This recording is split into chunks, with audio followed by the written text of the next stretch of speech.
¿Qué tal, amigos? Muy buenos días. Sean todos bienvenidos a Ponte al Día de su noticiero Venevisión. 7:32 de la mañana, Lirio Pérez Petit y un servidor Gregorio Rojas le damos la bienvenida y estamos listos para llevarles lo más reciente de Venezuela y el mundo. Luis Emilio Rondón, rector principal del Consejo Nacional Electoral, informó que los centros de recolección del 20% para convocar el revocatorio estarán ubicados según densidad de población. Ratificó que debería ser nacional y con máquinas suficientes para atender a todos los electores inscritos. De la simple lectura del artículo 72 se desprende claramente lo que tiene que ver con que este inicio de este procedimiento corresponde a ámbito nacional cuando claramente determina que corresponde al 20% de las manifestaciones de voluntad de electores inscritos en el registro electoral de la circunscripción inherente al cargo. El ministro de Transporte y Obras Públicas, Ricardo Molina, precisó que se mantienen vigentes las tarifas de pasaje fijadas en el mes de marzo. Ratificó que el aumento a 60 bolívares es ilegal. Que están actualmente en vigencia son las publicadas en marzo en Gaceta Oficial, en marzo de este año. Es decir, no es legal, no está en el marco del trabajo conjunto que se ha venido haciendo con los transportistas y las transportistas, un aumento intempestivo del precio del pasaje en ninguna parte del territorio nacional. En Portuguesa, médicos denuncian la muerte de 8 recién nacidos en lo que va de septiembre en el Hospital Universitario Dr. Jesús María Casal Ramos. El gobernador de Anzoátegui, Nelson Moreno, solicitó la intervención de la Dirección de Orden Público y de Poli Anzoátegui luego de que uniformados supuestamente desviaran y saquearan un camión cargado con harina de trigo. Enrique Capriles, gobernador del estado Miranda, decretó crisis alimentaria en esa entidad y responsabilizó al gobierno nacional de todos los padecimientos que enfrentan los ciudadanos del país. Humanitaria. Se lo mostraba ahora que usted en el país, el alimento que dan a través de los CLAP es menor. Solamente 10% de los venezolanos recibe la bolsa de comida de que usted tenga, que 17% de la gente diga que la comida la saca de la basura, es una situación que demuestra que estamos en un país en emergencia. La gobernadora de Monagas, Yelitze Santaella, informó que 2.000 toneladas de alimentos de diferentes rubros llegarán a la entidad antes de finalizar el año. En Zulia, los gremios de enfermería, nutrición, bioanálisis y odontólogos se declararon en cierre técnico debido a las deudas que mantiene el Ejecutivo Regional desde 2013. Tarek William Saab, defensor del pueblo, informó que hay 33.000 privados de libertad en calabozos policiales y 2.000 en instalaciones militares, por lo que pidió que se aceleren los procesos judiciales. No es lo correcto, a menos que tú cometas, imagínate, un delito dentro de la cárcel o de la estación de policía que te amerite eso. Pero de no ser así, yo soy de la idea que todas las facilidades para un privado de libertad, tener acceso a sus abogados, sus familiares, a los tribunales, a la audiencia, tiene que ser garantizada, y nosotros así lo hemos ido trabajando sin ningún tipo, repito, de discriminación. El Colegio de Farmacéuticos del Estado Bolívar asegura que es inminente el cierre del 85% de las farmacias independientes por el desabastecimiento. Sin la participación de Venezuela, los miembros del Mercosur, Argentina, Brasil, Paraguay y Uruguay impulsarán acuerdos comerciales con la Unión Europea. Trabajadores del Parque Zoológico La Guaricha en Maturín denuncian que en lo que va de año han muerto más de 150 animales por descuido de la directiva del recinto. El Partido Comunista de Venezuela pidió al presidente Maduro que no solo converse con la oposición, sino también con las fuerzas revolucionarias. Eulogio del Pino, ministro de Petróleo y Minería, asegura que como miembro fundador de la OPEP, Venezuela tiene un rol protagónico en la defensa de un precio justo del crudo. Según autoridades de Táchira, en menos de 2 meses podría ser retomado el paso de vehículos particulares por la frontera con Colombia. La viceministra del Sistema Integrado de Investigación Penal, Catherine Harrington, proyectó que antes de finalizar 2016 habrán inutilizado más de 20.000 armas ilegales a cambio de incentivos. Diana D'Agostino, esposa del presidente del Parlamento Nacional, ha entregado una serie de donativos que asegura han ayudado a más de 2.000 familias venezolanas. Ricardo Menéndez, vicepresidente de Planificación, expresó que el presupuesto del 2017 tendrá como prioridad las misiones sociales. El Foro Penal venezolano denunció la demora de más de 2 años en el juicio de los jóvenes detenidos en 2014 en el campamento instalado frente al Programa de las Naciones Unidas para el Desarrollo. Amigas y amigos, 7:37 de la mañana, hacemos nuestra primera pausa. Al regreso venimos con más.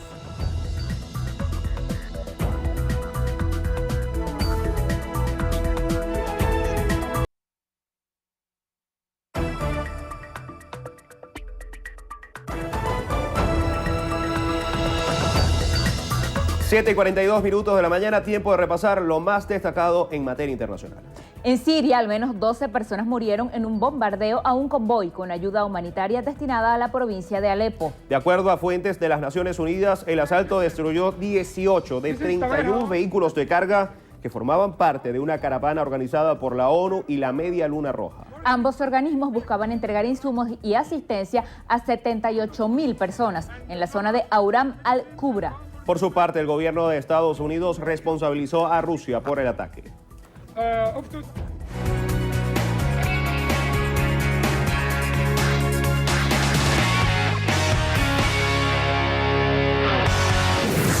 El inicio del año escolar pudiera convertirse en un momento de mucha tensión y angustia para los niños que han sido víctimas de acoso escolar. Una ansiedad que viven no solo los niños, sino también sus padres, tras la pesadilla que implica afrontar un caso de violencia dentro de las aulas. Este año va con otros compañeros y sí, me preocupa. No sé cómo son estos nuevos compañeritos, espero que todo vaya bien. Empoderar al niño sobre cuánto vale es vital para que su autoestima esté fortalecida y se convierta en su escudo ante los intentos de humillación y desprecio. La supervisión y comunicación de los padres con sus hijos también es clave. Tiene que confiar en mí todo, o sea, no se puede guardar nada, siempre contarme todo, por muy difícil que sea, o sea, darle ese apoyo para que ella confíe en mí y pueda yo saber qué es lo que le sucede mientras yo estoy en mi labor y ella está en su colegio. A los niños es importante que tengan mente positiva. Crea en tu mente los escenarios de agrado que quieres vivir en el cole. Sé optimista, cree en ti. Y recuerda, no estás solo. Siempre, siempre hay algún adulto cerca que está dispuesto a escucharte. Además, cuentas con nosotros. Seguimos agradeciendo a quienes día a día se suman a nuestra campaña. Únete tú también. Juntos podemos. Noticiero Venevisión te dice, al acoso, sácalo del juego.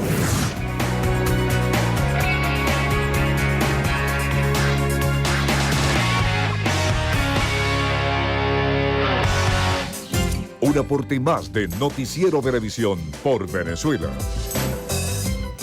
Antes de irnos a la pausa, las chicas de la selección femenina sub-17 de fútbol derrotaron a Jordania 1-0 en un partido preparatorio disputado en Amán. Recuerden que el Mundial sub-17 es en vivo y en exclusiva desde el 30 de septiembre por Venevisión. Con esa buena noticia, ahora sí nos vamos a la pausa y al regreso en la entrevista a Venevisión nos acompaña Eduardo Labrador. Él es diputado del Consejo Legislativo del Estado Zulia por el PSV. Con él estará conversando Lirio Pérez luego de la pausa. Entrevista Venevisión. Líder en opinión.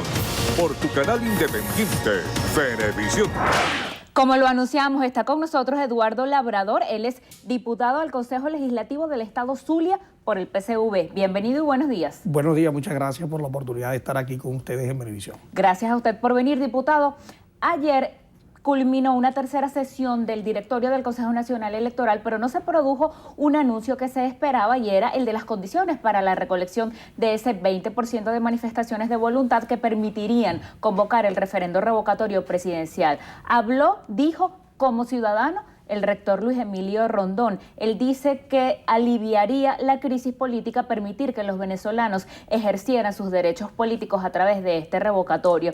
Y dijo que no está de acuerdo con dos propuestas que hizo la Junta Nacional Electoral en cuanto al número de máquinas que se van a habilitar. Él dijo que hay dos propuestas, una de 4.080 y una de 5.392 máquinas, pero la unidad pide que sean 19.500, de manera que todo el REP pudiera adherirse a esa solicitud de revocatorio. ¿Usted qué piensa? Las rectoras han dicho que el referéndum ni se adelanta ni se atrasa, que están cumpliendo con un cronograma. La oposición agrupada en MUD dice que se está dilatando intencionalmente. ¿Qué cree usted? Bueno, en primer lugar debo de decir que el Consejo Nacional Electoral ha fijado entre el 24 y el 30 la fecha para que pueda realizarse la recolección de firmas, que es por mandato constitucional lo que hoy está escrito en nuestra Constitución y en el reglamento que está estipulado en el Consejo Nacional Electoral. Lamento que las declaraciones de uno de los rectores de manera particularizada pues interfieran en lo que tienen que ser las discusiones de un directorio, ¿no? Y que tienen que tomarse en consideración en pleno para poder anunciarlo al país. Pero se fijan posiciones políticas previas antes de poder, desde luego, responder al llamado que están haciendo y de lo que ha sido el Consejo Nacional Electoral, en este caso serio y responsable, en decir que del 24 al 30 se fijarán los 3 días que le corresponderán a la oposición para recogerlo. Fíjate, el reglamento nos habla no de un solo día, nos habla que puede ser hasta un máximo de 3 días. Sin embargo, es necesario decirle que el número de mesas y el número de máquinas que están solicitando y los que hoy se plantean técnicamente le permiten en el horario comprendido que ha anunciado el propio Consejo Nacional Electoral de 8 a 12 del mediodía y de 1 a 4 de la tarde, el tiempo suficiente para tener 3 días de recolección de la firma, que son el 20%, casi 4 millones de firmas que deben hacerse. Sin embargo, es necesario decir, el presidente de la República fue electo en un solo día. Y deberían, a nuestro modo de ver y en nuestra opinión, hacerse las recolecciones de firmas en un solo día, porque si fue electo en un solo día, deberían hacerse en un solo día la recolección. Deberían habilitar la misma cantidad de máquinas. Claro, ¿no? pero en este sentido sería un solo día. Pero sin embargo les están colocando la posibilidad de que puedan ser 3 días que le permite lo que dice el reglamento. Y en este sentido lo que tienen que recoger el 20%, que son aproximadamente 4 millones de firmas, que a nuestro modo de ver no se activará ningún revocatorio hasta tanto no se cumpla con los requisitos constitucionales de el 20% que dice la Constitución e igualmente la aplicación del reglamento. De esta manera que esta opinión emitida por uno de sus directivos del directorio del Consejo Nacional Electoral se politiza y se identifica con una de las partes y no actúa desde el punto de vista institucionalizado, de tal manera que la seriedad en esto tiene que llevarse en el marco del directorio y que sea el directorio que al final anuncie como ente rector transparente y, por supuesto, el árbitro de todos los venezolanos pueda informárselo a todos y cada uno de nosotros. Diputado, unos lo llaman diálogo, otros dicen que el diálogo no ha comenzado, pero ambos sectores han reconocido que ha habido acercamientos entre oposición y gobierno. El diputado Elías Agua dice que eso va a dar un mínimo de estabilidad política. El vicepresidente Istúriz dice que sentarse a conversar no implica que el gobierno va a aceptar las condiciones de la oposición. ¿Usted cree que es conveniente ese sentarse a negociar? ¿Está bien usada la palabra negociar o pactar? ¿Hay que informar públicamente cada vez que se reúnen? Mira, el presidente Nicolás Maduro Moro en cadena nacional ha hecho un llamado a los señores de la oposición, específicamente esta extrema derecha que en cierto modo ha ocasionado hechos de violencia, ¿no?, en el país, que lo repudia y lo rechaza el 99% de los venezolanos. En este sentido, nosotros creemos en el diálogo, creemos que realmente debe de dialogarse con un solo objetivo: el de evitar lo que se evitó el 1 de septiembre, la gran derrota, y nosotros diríamos en estos 16 años de revolución, que sería la 19ª derrota que le hemos dado a la extrema derecha venezolana en cuanto a que sencillamente derrotamos la violencia y triunfó la paz. Y en este sentido el nivel de conciencia de los ciudadanos venezolanos es lo que hoy demandan, y nosotros creemos de verdad que el mecanismo tiene que ser mediante el diálogo, mediante la conversación y ponerse sencillamente de acuerdo sin ningún tipo de, yo no diría que sería la negociación, en acuerdo en evitar hechos de violencia y ponernos de acuerdo en pro de nuestra Venezuela, en trabajar, en desarrollarnos aún más, en meternos en los objetivos primordiales de los ciudadanos, de lo que demanda hoy en día los ciudadanos, que son el tema económico, el tema de la alimentación, que es básico, y donde el gobierno está haciendo un esfuerzo bien importante por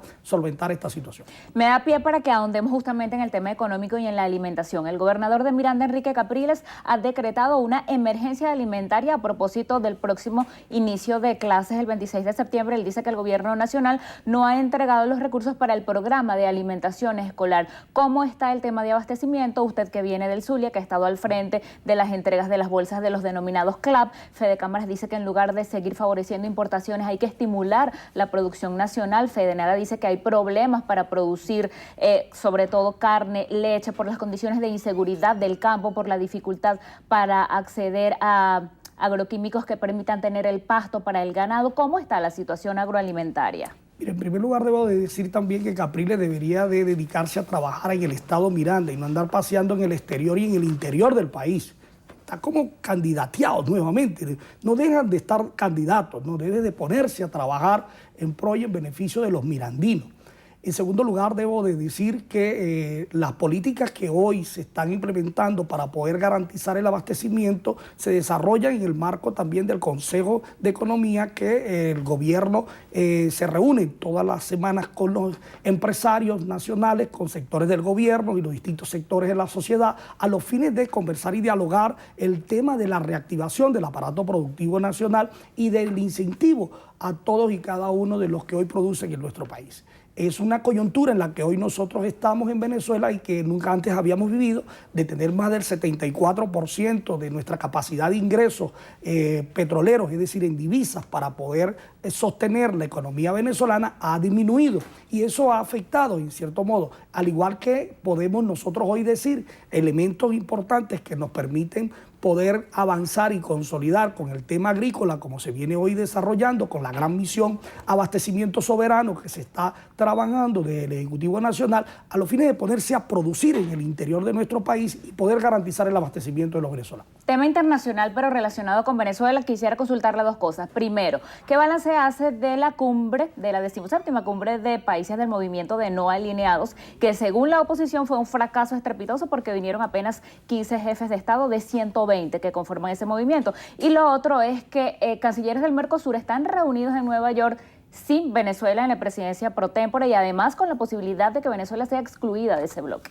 Pero en primer lugar, nosotros valoramos como un éxito excelente lo que ha sido la cumbre de los países no alineados por lo siguiente: el nombramiento de presidente pro tempore de esta organización al presidente Nicolás Maduro Moro es una confianza que se le ha dado desde luego al presidente Nicolás y a nosotros los venezolanos y venezolanas. También debo de decir que por supuesto es necesario que en este sentido puedan nosotros valorar que de 122 países que integran esta organización y esta cumbre, la gran mayoría, y debo decir de manera rotunda, absoluta, pues hicieron un pronunciamiento en el documento en apoyo hacia Venezuela y repudiando las acciones del gobierno norteamericano en cuanto al decreto Obama. Y eso, por supuesto, es un aval de que no estamos solos, de que el mundo, hoy gran parte del mundo apoya al gobierno venezolano y a los venezolanos que hoy estamos aquí. De tal manera que en este sentido vemos con un éxito bien importante lo que se ha realizado hoy en Venezuela a través de la cumbre en Margarita, en donde nos ha permitido pues llegar a unas propuestas interesantes e importantes que ese documento permitiría seguir avanzando y consolidando, como fue la creación de una secretaría que propone el presidente Nicolás, e igualmente poder conformar pues una banca, como la creación de la propuesta del Banco del Sur para poder integrar lo que tiene que ver con el sistema financiero internacional para los avances de estos pueblos. En segundo lugar, quiero decirte con el tema del Mercosur. Debe de respetarse el protocolo que existe en el Mercosur. Y nosotros repudiamos la actitud asumida primero por un gobierno golpista como el de Brasil, que no tiene legitimidad para poder juzgarnos ni poder sacar a Venezuela de lo que es el Mercosur. En segundo lugar, por supuesto, el tema de Argentina y Uruguay, que se han reunido, ¿no?, fuera de Venezuela, que no ha participado. En este sentido, nosotros queremos decir que es necesario que esa política que está direccionada por el gobierno norteamericano para sacar a Venezuela del Mercosur debe de desistirse y debe de respetarse el protocolo a los fines de que podamos nosotros hacer los avances dentro del marco del Mercosur. Fíjate, ahí hubo una participación de un vocero de la derecha venezolana, ¿no?, quien dijo que el sacar a Venezuela del Mercosur es un gravísimo error, y las otras vocerías de la extrema derecha pues han dicho no, que hay que sacar a Venezuela. No, se trata del país, se trata de la integración, se trata de poder nosotros integrarnos económica, políticamente y socialmente. Gracias por haber venido a Entrevista Venevisión. Bueno, muchas gracias a ustedes por la oportunidad de estar aquí. Agradecido. Despedimos así a Eduardo Labrador, él es diputado al Consejo Legislativo del Estado Zulia por el PSV. Gregorio. Muchísimas gracias, Lirio. Amigas y amigos, hasta aquí la presente emisión de su noticiero Venevisión. Gracias por acompañarnos, que tengan todos un excelente día. Y recuerden, Noticiero Venevisión, Canal 4 reporta, ustedes deciden. Un fuerte abrazo.